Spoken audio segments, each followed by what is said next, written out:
Hi, so my name's Kylene Elgin, and I'm in a developing world class. And what I'm talking about today are two talks that we were given to talk about. One is by Han Rosling, and the other, I think her name's Sherry, but I'm not sure. Anyway, Han Rosling's talk was about, he first brought up a washing machine and how his mom was so excited to get it, and how they were baffled at how much less time it took than what it had taken for them recently to wash their clothes. I mean, women today even spend so much time washing clothes. And he was talking about how everyone deserves to have one. And we don't look at it that way. That we look at it as, well, some people are too poor to have them, and that's okay. But it's not. Everybody should have the option of being able to have more time. He talked about how his mom, once she got the washing machine, she could read him books, and um, she could learn English, and she had all this time on her hands to change the world and change her son's life. And how a lot of women in the world today don't have that time. They have to spend that time cleaning clothes, and how they so much want a washing machine. And it was just really cool to see. And he talked about the different energy levels in different economies, how the poor who still use the fire to heat up the water to clean their clothes, they rarely use any energy. They don't even have electricity. And there's like 3 different levels. One is like, I forget what it was called. Anyway, and then he said like people who lived like above like spending $80 a day, they had all these machines that they just took for granted all the time and didn't realize that nobody else had them.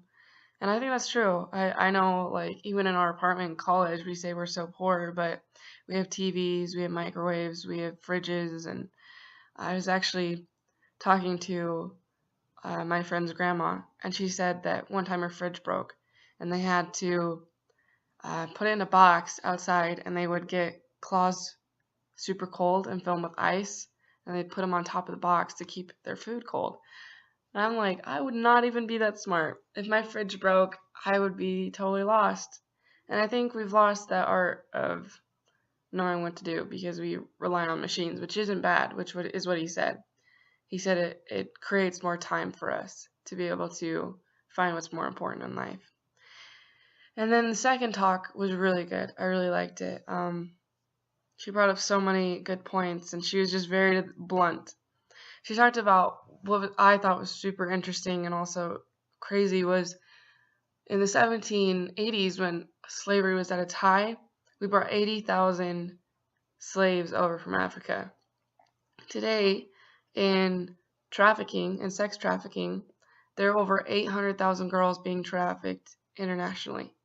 That's 10 times as many as the slaves. And not only that, that doesn't include inside countries. It's just when they're being passed from country to country. That to me is just crazy and sad how women are looked at that way today.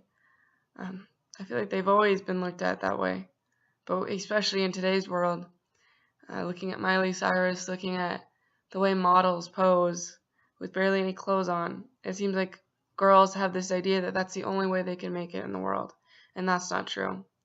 She talked about how over the years, the biggest problems in the world have changed.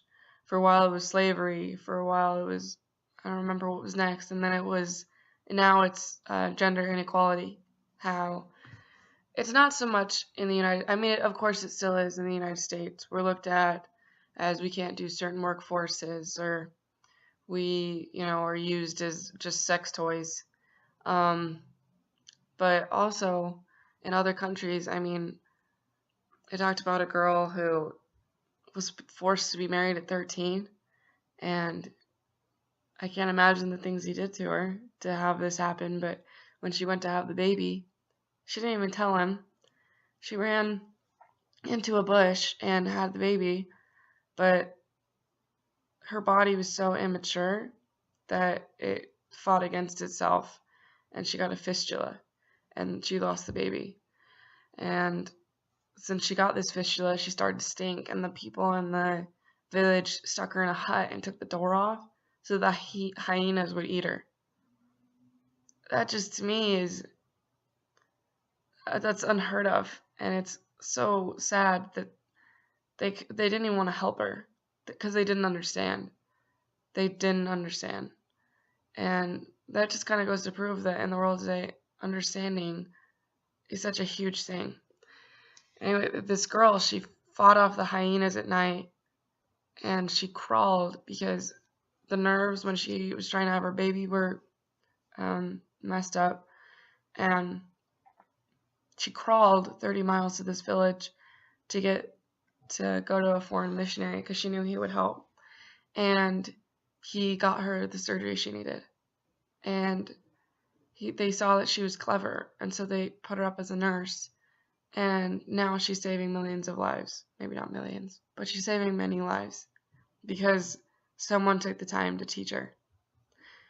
She had many great stories of women who went through so much. I mean, in my life, I think it's hard to just go through small things like, oh, shoot, that boy doesn't like me, or I didn't get exactly what I wanted that day, or I didn't get such a good grade on the test because I didn't work hard enough.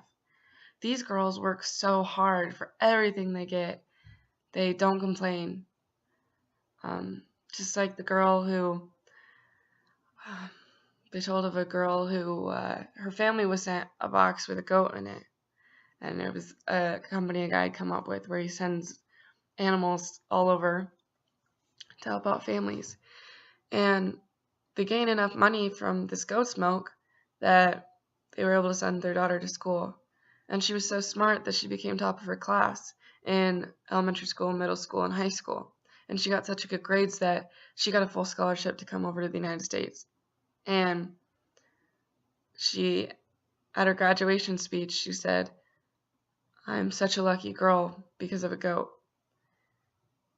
But it wasn't the goat. It was how hard she worked. I mean, she could have gone into school and done really bad. Said, "I'm too poor. I don't want to do this." But she had a vision that there could be something more, and she worked for it. But she also brought up the goat that was one small thing that changed a girl's life, and that we in the United States, the aid has issues, that it's not perfect. But if we just do individual efforts and we keep trying and we don't give up, that we can change lives for the better, and that women can help us get out of poverty and can change the world. And I think that's true. I totally think that's true. She just had a lot of really cool and interesting points, and it was just really sad for me to see that those girls had to go through so much, but that they came out stronger. And it makes me want to be a better person. It makes me want to take the things I have and not take them for granted anymore. Like coming to school here, I complain about homework every day, but yet I don't have to be forced to be married. I don't have to clean my clothes. There's a lot of things to be grateful for, and I think gender inequality needs to be fixed. We are all sons and daughters of God, and we need to act like it.